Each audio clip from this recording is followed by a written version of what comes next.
Okay, so in today's video I want to talk about training splits, what you should be training and when. This is specifically for beginners and women in general. More advanced stuff I'll be talking about in future videos. So I had a lot of questions on Instagram following my last video asking what should I do if I'm a beginner. I want to be adding mass was one of the questions. What could I be doing? So I advised them that I'd be splitting it into a 3-day rotation: push, pull, legs, rest, and then following on with a push, pull, legs, split again. But each workout is going to be slightly different this time. So for a push day, it's going to be like delts, your shoulders, your chest, and triceps. So starting off, I do for delts, I do a shoulder press, whether it's for machines, dumbbells, barbell, whatever.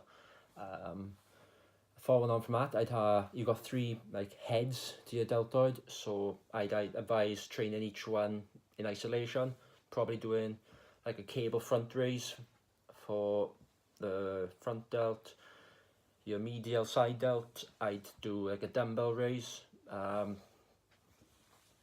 Probably like a dumbbell raise. I use cable specifically, but dumbbells are all good.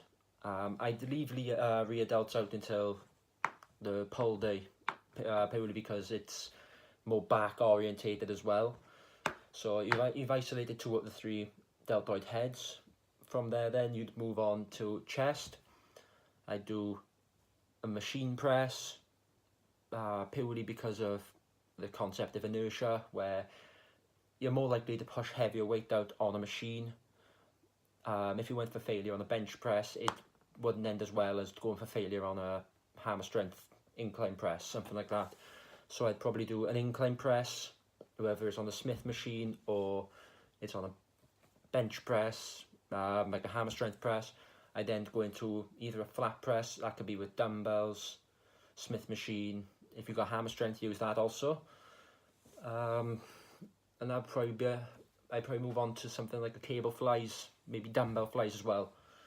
Just, you want to keep the volume quite low because you want to be utilising all the calories you're consuming if you want to be adding mass.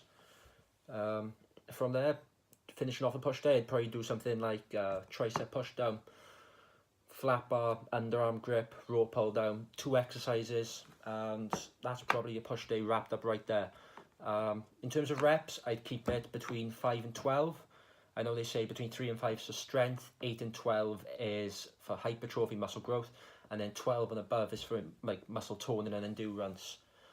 However, some studies have actually shown that between 5 and 12 reps is optimal for hypertrophy. So keep it between them.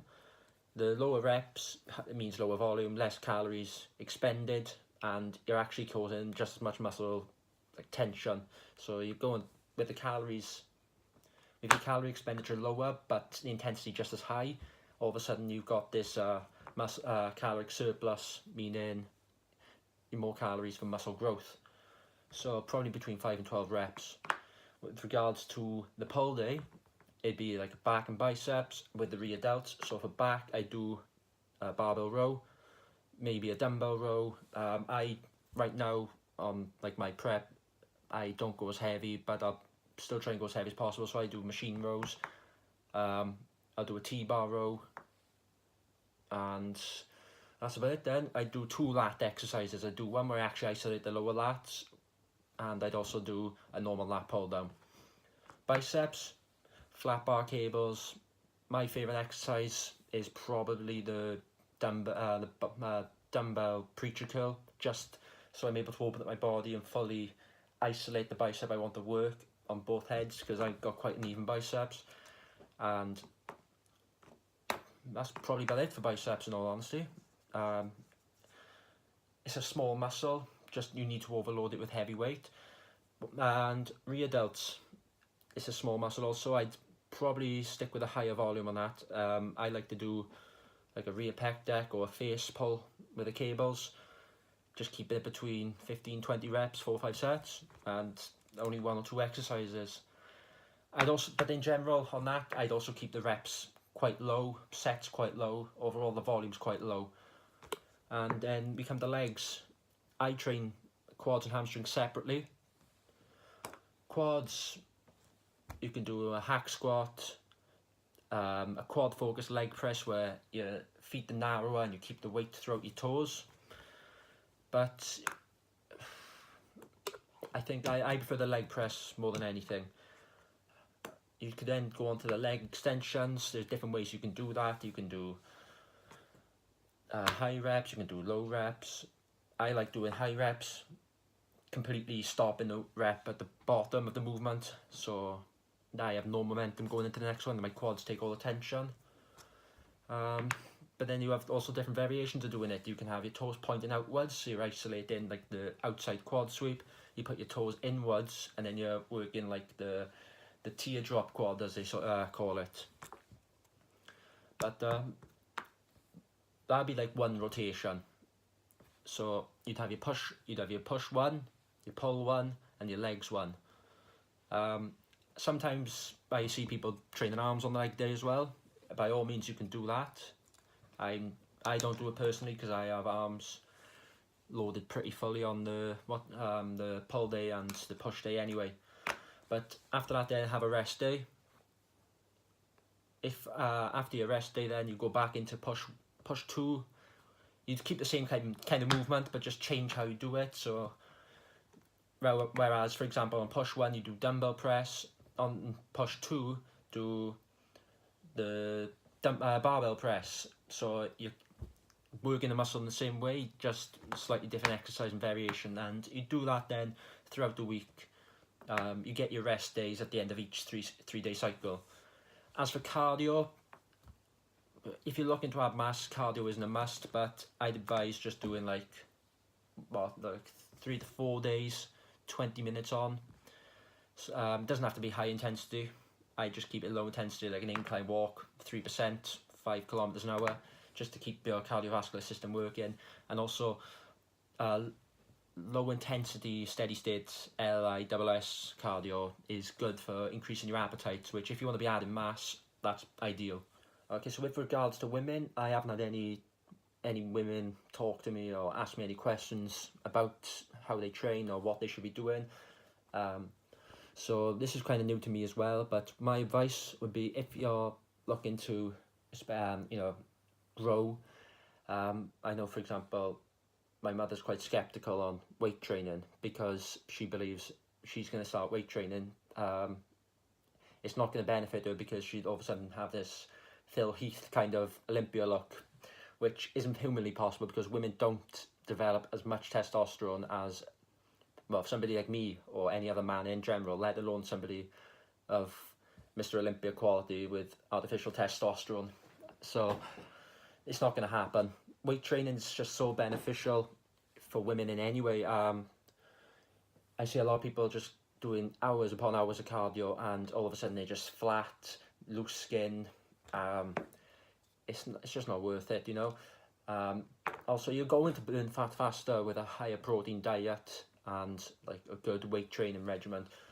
I know, for example, Neil Arms on Instagram, he talks a lot about how he would implement weight training to his clients' diet and his plans. He gets really good results, and he's a local trainer as well from around my area. He trains down in Gosine Fitness Studio. So if you do want to have a look, get some inspiration, check Neil out. Jack Thorburns another one, and Kerry Hughes. You want to check them out because the results they get with like training women especially is ridiculous, and they'll tell you everything you need to know about training. But for me, I'd probably go with an upper, lower, and possibly like a glutes and weak area day. So on the upper day, you'll do your arms, your shoulders, chest, back, stuff like that, you know. Lower would be glutes, quads, hamstrings, calves. I wouldn't go into specific exercises because I don't know what like each person wants to train. It's a bit different with women. I know a lot of them aren't looking to develop an all-round physique. They just want, you know, nicer glutes, defined hamstrings. So a lot of emphasis would be on like back squats, front squats for quads, adductor and abductor machines if your gym has them for your glutes and your groin area. a lot of glute isolation work, which I know Kerry down Gosainen knows a lot about, especially if you want to check out his plan, visit his Instagram, Kerry House. He knows so much about training women, so I definitely follow him for that. But there'll be a lot of squat variations, a lot of lunges, definitely like barbell or dumbbell straight leg deadlifts, completely isolating the glutes and hamstrings. But then we move on to like the glutes and weak areas day. You probably do like a lot of glute isolation exercises. So if you've got like an ankle strap, you'd adjust it to a cable pulley, and you can do some kickbacks, leg raises, stuff like that to isolate your glutes. If you want to bring out your shoulders, arms, back, whatever, that can be classed into your weak area day. So I just want to say thank you for watching, and again, more videos will be coming soon now my exams are over, and definitely stay, keep focused and watch out for the member site coming soon.